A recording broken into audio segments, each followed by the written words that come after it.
Assalamualaikum warahmatullahi wabarakatuh.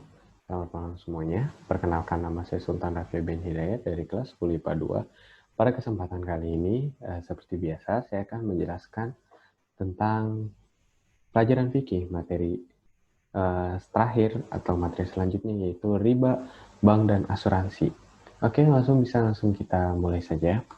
Nah, jadi di sini saya menjabarkan tentang beberapa gambar-gambar contoh dari materi yang kita akan bahas. Itu ada mungkin di sini ada riba, lalu ada mungkin ini ada semacam pertukaran uang, dan ini ada bank, dan ini ada asuransi. Nah, sebenarnya apa sih hubungannya gambar ini dengan materi? Nah, mari kita simak penjelasan berikut ini. Nah, yang pertama ini riba. Pasti kita pernah mendengar dong kata riba. Riba itu pasti berhubungan dengan negatif, yang berarti itu biasanya dengan arti mengambil sesuatu yang lebih. Nah, itu dari pengertian secara umumnya. Nah, kalau dari segi bahasanya, riba ini memiliki pengertian yang berarti tambahan, bertambah, atau berlebihan. Nah, namun kalau dari secara istilah, riba ini adalah pengambilan tambahan baik dalam transaksi jual beli maupun pinjam meminjam secara batil atau bertentangan dengan prinsip muamalat dalam Islam. Jadi dia mengambil tambahan dari transaksi jual beli tersebut namun secara batil atau secara yang bertentangan dengan prinsip muamalat dalam Islam. Nah, hukum dari riba ini tentu sangat haram, dan hal ini tercantum dalam Quran Surat Al-Baqarah ayat 275 dan hadis riwayat Al-Bukhari dari Abu Hurairah nomor 2560, dan juga hadis riwayat Muslim nomor 129. Waduh, bisa kita lihat sendiri sepertinya riba ini memang haram sekali karena sudah banyak tercantum di dalam dalil Quran dan hadis. Nah, pada riba ini terdapat keuntungan atau bunga tinggi yang melebihi keumuman atau batas kewajaran. Jadi riba ini bisa merugikan pihak-pihak tertentu, misalnya pihak dari peminjam. Misalnya peminjam meminjam uang dari pihak yang meminjami. Namun yang pihak meminjami ini memberikan bunganya sekitar 5%. Tentu itu sangat merugikan pihak-pihak yang merasa meminjam. Nah, lalu dan juga SIGA identik dengan manusia dengan nuansa sebuah transaksi pemerasan. Jadi memeras gitu. Lalu yang selanjutnya ini, riba ini dia memiliki jenis-jenisnya atau macam-macam. Jadi nggak hanya satu riba saja. Riba ini memiliki beberapa macam-macam. Yang pertama ini riba fadl. Riba fadl ini adalah bentuk suatu tukar menukar ataupun jual beli antara dua buah barang yang sama jenisnya namun tidak sama ukurannya, yang disyaratkan oleh orang yang menukarnya, atau jual beli yang mengandung unsur riba pada barang yang sejenis dengan adanya tambahan pada salah satu benda tersebut. Nah, supaya riba ini tidak terjadi, maka yang pertamanya harus kita lakukan itu berupa pengawasan. Yang pertama ini adalah yang pertama harus ada 3 syarat. Satu, barang yang ditukarkan tersebut harus sama, dan juga timbangan atau takarannya itu harus sama, dan yang terakhir itu serah terima pada saat itu juga. Misalnya kita ambil contoh emas. Orang menukar 20 gram emas yang berkarat sekitar 20 dengan 19 gram emas yang karatnya sekitar 21. Itu kan kalau dihitung secara logika kan mungkin tidak imbang ya. Namun ya tetap saja ukurannya tidak imbang, dan itu termasuk riba fadl. Nah, selanjutnya ini ada riba nasiah. Riba nasiah ini suatu riba yang mengambil keuntungan dari pinjam meminjam atau tukar menukar barang yang sejenis maupun yang tidak sejenis karena adanya keterlambatan waktu pembayaran. Menurut ulama Hanafiyah, jadi ini menurut suatu ulama mengatakan bahwa riba nasiah ini suatu memberikan kelebihan terhadap pembayaran dari yang ditangguhkan, dan juga memberikan kelebihan pada benda yang dibanding untung pada benda yang ditakar atau yang ditimbang, yang berada jenis atau selain yang ditakar dan ditimbang yang sama jenisnya. Kalau menurut saya sih riba nasiah ini seperti mungkin apabila dia terlambat waktunya maka dia harus membayar lebih, kalau tidak salah sih seperti itu. Dan lalu ada riba kordi. Riba kordi ini meminjamkan sesuatu dengan syarat ada keuntungan atau tambahan dari orang yang meminjam. Jadi misalnya orang ingin meminjam minjam uang 1 juta, namun dari pihak meminjamnya, dari pihak yang meminjaminya harus mengembalikan sekitar 1.500.000. Itu dia kan meminjamkan sesuatu dengan syarat ada keuntungan atau tambahan dari orang yang minjam. Nah, lalu selanjutnya ini ada ribayat. Ribayat ini pengambilan keuntungan dari proses jual beli di mana sebelum terjadi serah terima barang antara penjual dan pembeli sudah berpisah. Saya mungkin masih bingung untuk terhadap jual beli online. Itu termasuk ribayat atau bukan? Karena saya sudah mencari di internet, ya banyak juga yang mengatakan tersebut dan banyak perdebatannya. Nah, di sini kita akan membahas tentang hikmah-hikmahnya dilarangnya riba. Nah, dilarangnya riba ini yang pertama ini menghindari tipu daya di antara sesama manusia. Jadi menghindari rasa tipu menipu di antara sesama manusia. Lalu yang kedua ini melindungi harta sesama muslim agar tidak dimakan dengan batil. Jadi tidak dimakan dengan cara yang haram ataupun yang bertentangan dengan agama. Nah, yang ketiga ini itu memotivasi orang muslim untuk menginvestasi hartanya pada usaha-usaha yang bersih dari penipuan. Jauh dari apa saja yang dapat menimbulkan kesulitan dan kemarahan di antara kaum muslimin.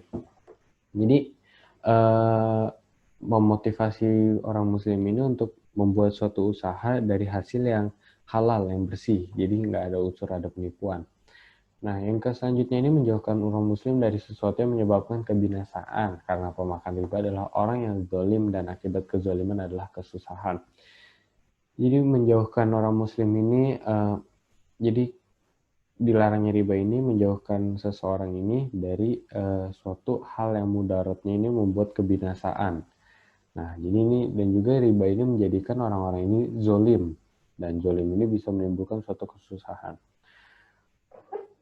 Lalu yang kelima ini adalah membuka pintu-pintu kebaikan di depan orang muslim agar ia mencari bekal untuk akhirat.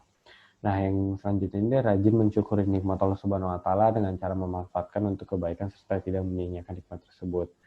Dan lalu melakukan praktik jual beli dan utang piutang secara baik menurut Islam. Kalau menurut saya sih ini sudah tidak perlu dijelaskan kembali tentang riba, karena kita sudah tahu konteksnya riba ini haram dan memang dilarang oleh agama karena ini mengandung unsur suatu pemerasan yang sehingga menyebabkan pihak-pihak tersebut merasa dirugikan. Jadi kalau menurut saya sih dari sudut pandang saya bahwa riba ini memang haram. Nah, namun sebelumnya kita sudah membahas tentang riba, lalu kita di sini akan membahas tentang bank. Riba dengan bank ini tentu tidak sangat jauh-jauh sekali kaitannya. Nah, kata bank ini dia berasal dari bahasa Italia yang artinya itu bangka.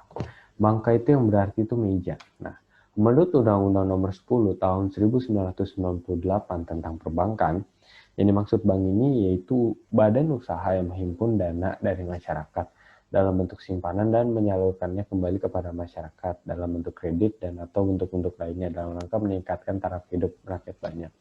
Jadi bank ini kalau secara umum mungkin perspektif masyarakat mungkin bank ini yaitu tempat di mana untuk menyimpannya suatu uang atau suatu harta. Jadi itu. Dan juga bank ini bisa menyediakan transaksi pinjam meminjam juga. Nah, fungsi bank ini yang pertama ini menyimpan dana masyarakat. Ini fungsi utamanya. Dan juga menyalurkan dana masyarakat ke publik, terus memperdagangkan utang piutang, mengatur dan menjaga stabilitas peredaran uang. Itu tempat menyimpan harta kekayaan, uang dan surat berharga yang terbaik dan yang aman. Dan lalu menolong manusia dalam mengatasi kesulitan ekonomi keuangan. Menolong manusia ini itu memberikan suatu pinjaman. Lalu menyalurkan dana masyarakat ke publik ini mungkin bentukannya transfer kali ya, atau mungkin saya kurang tahu. Nah, ini tujuan bank ini dia itu menolong manusia dalam banyak kesulitan. Nah, tentu keberadaan bank ini suatu bantuan terhadap seseorang yang merasa kesulitan dalam finansialnya. Bank ini bisa menyediakan suatu pinjam-meminjam berupa harta, yaitu berupa uang untuk membantu orang tersebut dari masalah kesulitan. Dan juga ini meringankan hubungan antara para pedagang dan pengusaha dengan memperlancar pemindahan uang. Itu misalnya uang transfer. money transferring, jadi pemindahan uang. Jadi si pedagang dan pengusaha ini tidak perlu lagi misalnya harus bertemu dalam satu majelis atau satu tempat itu untuk memberikan uang. Hanya dengan bank dia bisa mengirim lewat ATM, mungkin lewat ATM dia bisa mengirim dengan cara transfer dan tidak perlu dalam satu tempat gitu. Dan juga hal ini memudahkan masyarakat juga dalam kehidupan sehari-hari. Nah, bagi hartawan, bank ini fungsinya ini, tujuan ini untuk menjaga keamanan dan memberi perlindungan dari penjahat dan pencuri dengan menyimpan di tempat yang aman. Nah, seperti tadi sudah dibahas bahwa memang bank ini fungsinya ini sebagai tempat untuk menyimpan harta yang paling aman. Nggak juga sih yang paling aman. Mungkin secara maksimal ya, mungkin cara. Dan juga selanjutnya ini untuk kepentingan dan perkembangan kepentingan, nah baik nasional maupun internasional dalam seluruh bidang kehidupan. Nah, bank ini juga sama, ada jenis-jenisnya juga, nggak hanya ada bank ini, dan tentu masih ada jenis-jenis. Yang pertama kalau dari segi fungsinya nih, menurut Undang-Undang Pokok Perbankan Nomor 10 Tahun 1998, jenis bank ini menurut fungsinya ini yang pertama ada bank umum. Bank umum itu bank yang dapat memberikan jasa dalam lalu lintas pembayaran. Lalu ini ada bank perkreditan rakyat atau misalnya sering dipanggilnya BPR. Atau mungkin ada singkatan lainnya. Kalau saya sih BPR biasa menyebutnya. Bank ini melaksanakan kegiatan usaha secara konvensional atau berdasarkan prinsip syariah yang dalam kegiatannya tidak memberikan jasa dalam lalu lintas pembayaran. Lalu kalau dari segi kepemilikan bank ini, dia ini dibaginya sangat banyak. Yang pertama ini yang tentu yang paling penting ini ada bank milik pemerintah. Bank milik pemerintah ini merupakan bank yang aktif pendiriannya ini maupun modal bank ini sepenuhnya dimiliki oleh pemerintah, sehingga keuntungannya dimiliki oleh pemerintah pula. Misalnya suatu bank ini dipegang oleh BUMN, yaitu yang ada Bank BRI, Bank Rakyat Indonesia, terus Bank BNI dan lain sebagainya. Nah, bank milik swasta nasional yang kedua. Nah, bank milik swasta nasional ini bank yang seluruh atau sebagian besar sahamnya dimiliki oleh swasta nasional, sehingga keuntungannya menjadi milik swasta pula. Misalnya contohnya Bank Sentral Asia atau BCA yang sering kita sebut. Jadi bank milik swasta ini benar-benar sepenuhnya milik swasta nasional. Nah, bank milik koperasi. Bank milik koperasi ini bank yang kepemilikan saham-sahamnya oleh perusahaan yang berbadan hukum koperasi. Contohnya misalnya Bank Bukopin. Ini itu yang baru saya temuin, Bank Bukopin. Lalu yang selanjutnya ini ada bank milik asing, merupakan cabang dari bank yang ada di luar negeri atau seluruh sahamnya dimiliki oleh pihak asing. Misalnya contohnya, saya mengambil contoh Bank American Express. Nah, itu mungkin Citibank juga masuk, itu masuk bank milik asing kalau tidak salah. Dan juga ini selanjutnya ada bank milik campuran, yaitu bank yang sahamnya dimiliki oleh pihak asing dan pihak swasta nasional. Dan secara mayoritas sahamnya ini dipegang oleh warga negara Indonesia. Nah, kalau adapun dalam pengaturan dan pengawasan bank secara umum, terdapat bank sentral di Indonesia yang dipegang oleh Bank Indonesia atau sering kita sebut BI. Nah, menurut Undang-Undang Nomor 23 Tahun 1999 tentang BI atau Bank Indonesia, Bank Indonesia ini merupakan lembaga negara yang independen, bebas dari campur tangan pemerintah dan atau pihak-pihak lainnya, kecuali untuk hal-hal yang secara tegas diatur dalam undang-undang tersebut. Nah, fungsi bank sentral ini tentu sebagai bank dari pemerintah dan bank umum, sekaligus untuk mencapai dan memelihara kestabilan nilai rupiah. Nah, tugas bank sentral ini cukup banyak. Ini secara ringkasnya ini yang pertama ini dia ini menetapkan dan melaksanakan kebijakan moneter. Jadi ini yang utamanya ini yang dari poin pentingnya ini dia menetapkan dan melaksanakan kebijakan moneter. Lalu yang kedua ini mengatur dan menjaga kelancaran sistem pembayaran. Dan yang ketiga ini mengatur dan mengawasi bank. Dan yang keempat ini sebagai penyedia dana terakhir bagi bank umum dalam bentuk bantuan likuiditas Bank Indonesia. Saya juga pernah melihat bahwa sekitar tahun 1998 kalau tidak salah pas moneter itu, kalau tidak salah saya pernah mendengar cerita bank swasta itu banyak diambil oleh negara. Misalnya Bank Sentral Asia dulunya itu dia diambil oleh pemerintah kalau tidak salah, namun dijual kembali lalu dibeli sekarang jadi bank swasta kalau tidak salah sebenarnya. Nah, Kalau saudara berdasarkan jenis atau sistem pengelolaannya, nah bank konvensi yang pertama ini adalah bank konvensional. Bank konvensional ini adalah bank dengan sistem bunga yang ada dua jenis, yaitu bank umum dan bank perkreditan rakyat atau BPR. Nah, yang kedua ini ada bank syariah, bank yang maksudnya dengan prinsip bagi hasil dan tidak sistem bunga, yang istilahnya tidak menggunakan pemerasan ataupun hal-hal yang batil. Karena kan kalau kita berbicara dengan sistem bunga kan mungkin berbau berkaitannya dengan riba. Jadi kalau bank syariah ini dia berbeda, dia prinsipnya ini bagi hasil dan sesuai dengan standar Islam. Nah, karena belum ada kata sepakat dari para ulama tentang hukum bank konvensional, sementara umat Islam harus mengikuti perkembangan ekonomi sehingga perlu jalan keluar, maka lahirnya bank syariah dengan prinsip bagi hasil. Nah, jadi pada waktu itu ulama ini belum sepakat terhadap bank konvensional. Namun kan zaman ini semakin digital dan ini umat Islam harus mengikuti tersebut. Nah, maka lahirnya bank syariah yang itu bank yang sesuai dengan ketentuan agama Islam. Nah, penjelasan selanjutnya ini tentang bank syariah. Bank syariah, nah, karena kita belajar tentang fikih, kita lebih memfokuskan kepada bank syariah.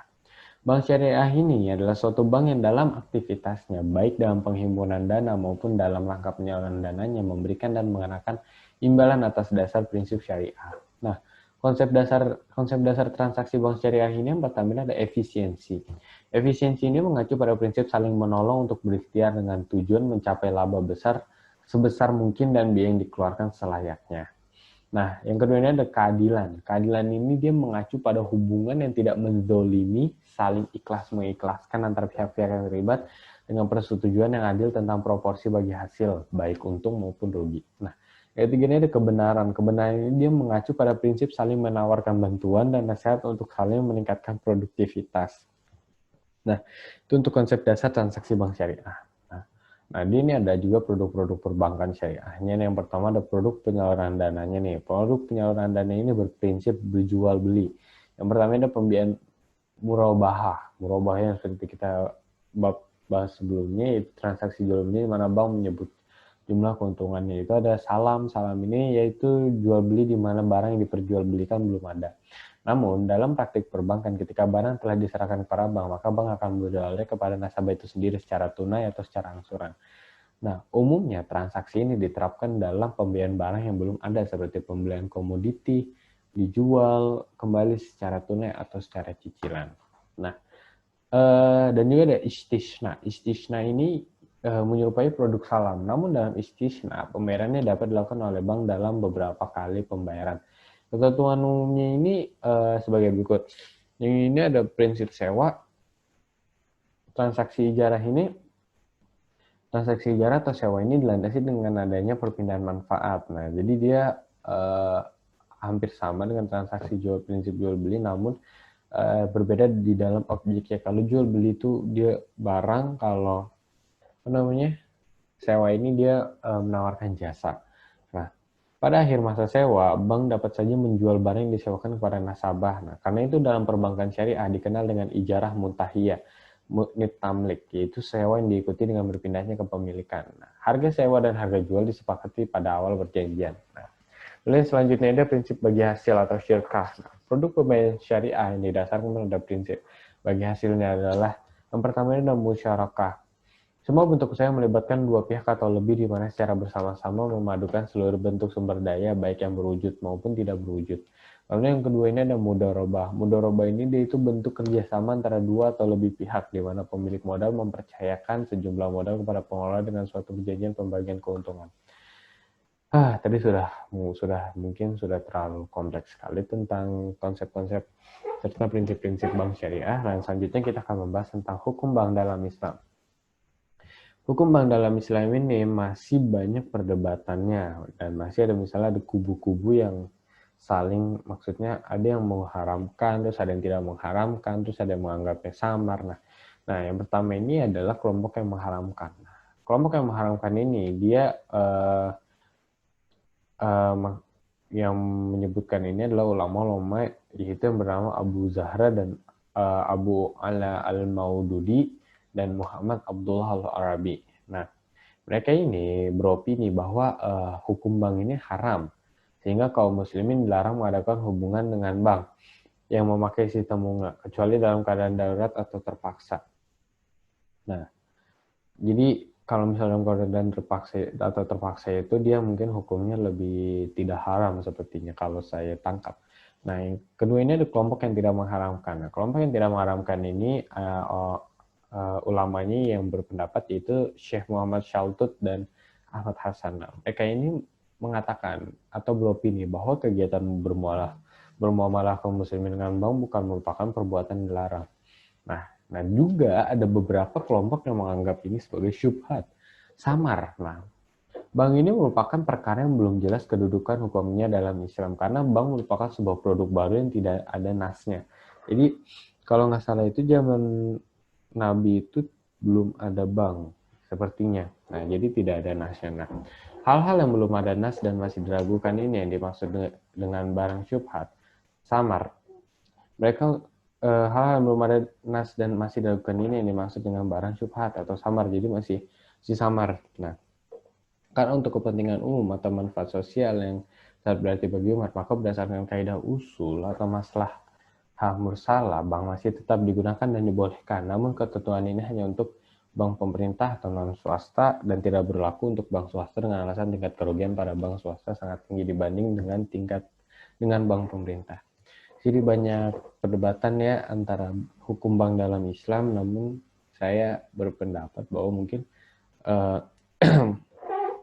mungkin transaksi dengan bank boleh karena mungkin untuk mempermudah aktivitas dan juga kalau bisa disarankan gunakan bank syariah karena bank syariah ini dia hukumnya bagi hasil, jadi tidak ada sistem bunga dan kemungkinan tidak ada riba juga, jadi berkah semuanya.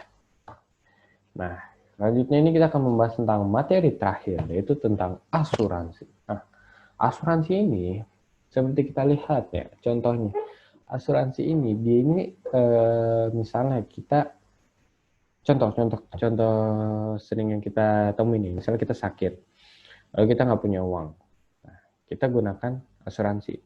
Nah, asuransi itu akan mengcover biaya perobatan tersebut, jadi seperti itu. Nah, misalnya contoh asuransi mungkin BPJS kalau secara umum, BPJS. Namun kalau secara mungkin masih banyak lagi asuransi, nanti saya akan jelaskan.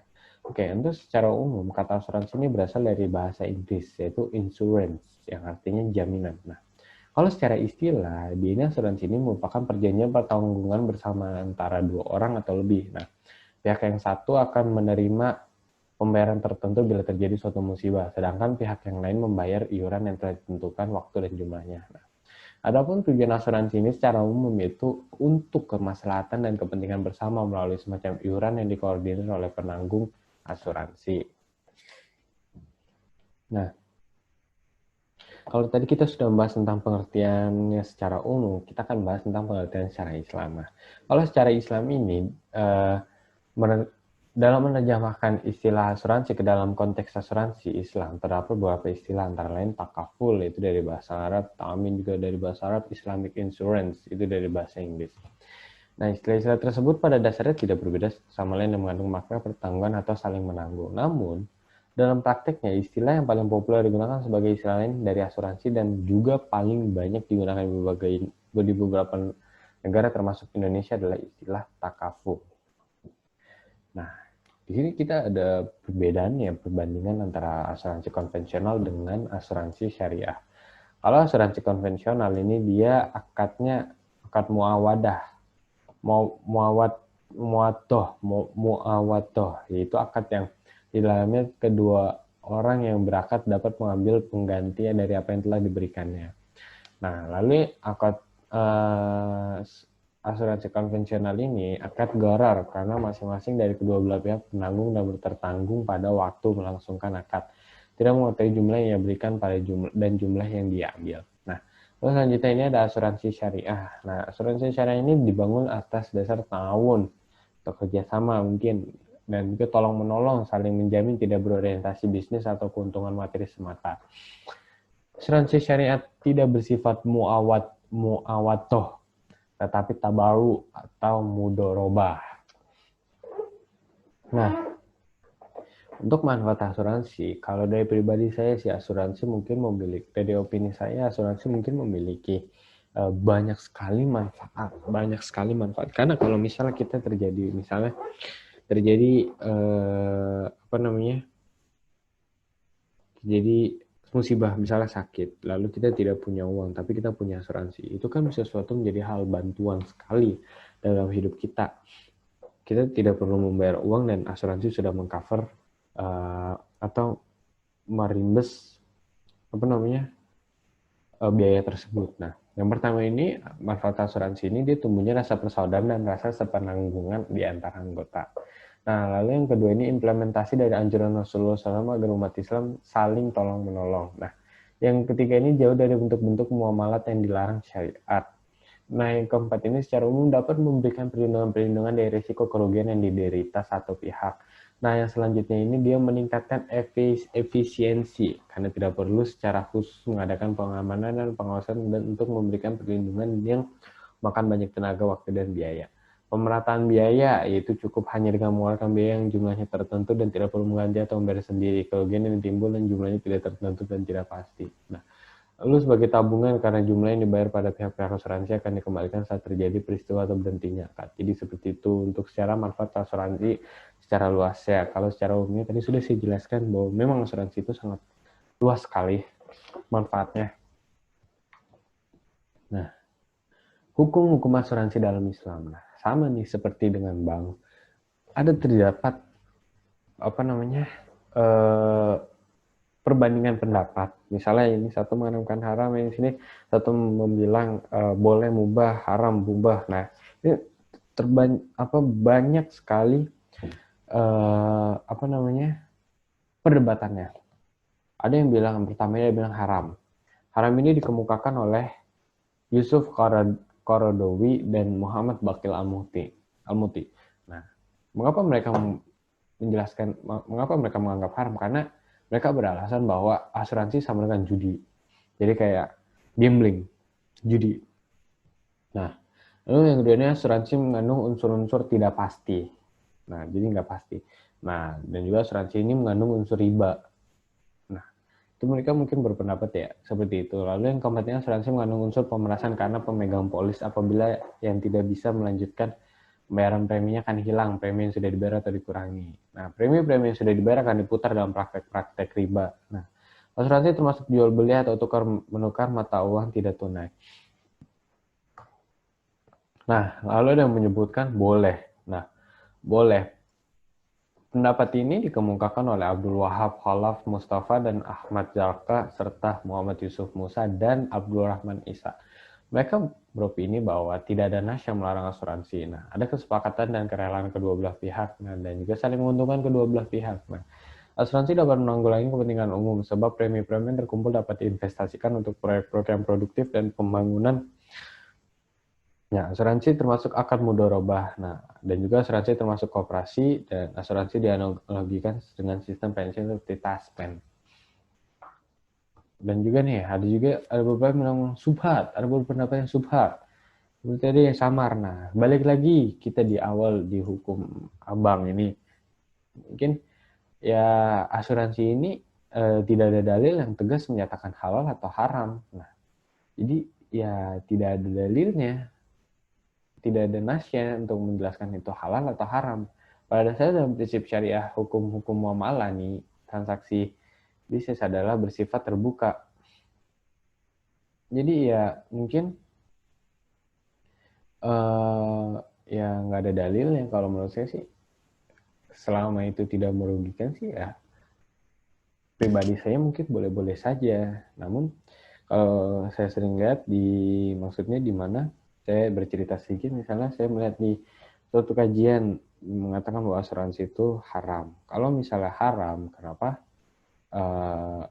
Kalau misalnya haram, saya melihat dari sudut pandang saja. Kalau misalnya haram, kenapa banyak orang yang merasa terbantu dengan asuransi? Nah, seperti itu saja. Nah, kalau misalnya memangnya haram, kenapa tidak ada fatwa mengatakan bahwa asuransi itu haram? kayak iya, saya tahu mungkin mereka beranggapan bahwa itu riba. Namun kalau pribadi saya sendiri, mungkin asuransi itu lebih pada alat pembayaran yang mengandung yang bisa digunakan dalam keadaan darurat. Jadi benar-benar membantu sekali apabila kita tidak punya uang. Jadi kalau menurut pribadi saya sendiri sih mungkin asuransi itu boleh-boleh saja asalkan yang kita gunakan dengan baik dan mungkin berdampak positif kepada kita. Juga seperti kita ketahui bahwa asuransi ini dia banyak sekali, misalnya yang tadi yang ingin saya sebutkan ada BPJS, ada Prudensial, ada Manulife, ada banyak sekali asuransi. Dan kita tinggal pilih saja mana yang sekiranya mungkin, dan juga kita harus berhati-hati karena banyak asuransi ini yang menipu, yaitu yang misalnya ya dia bertuliskan asuransi tapi dia dengan praktik menipu, jadi benar-benar cuma sebagai parasit aja. Nah, kita sudah membahas tentang asuransi dan bank serta dengan riba. Ya, alhamdulillah kita sudah selesai di ujung pembahasan. Ya, saya benar-benar ingin berterima kasih kepada kalian semua dan juga pada Bu Riyadi Jana Siregar selaku guru Vicky yang sudah membimbing kami. Semoga engkau diberikan kesehatan serta umur yang panjang. Amin.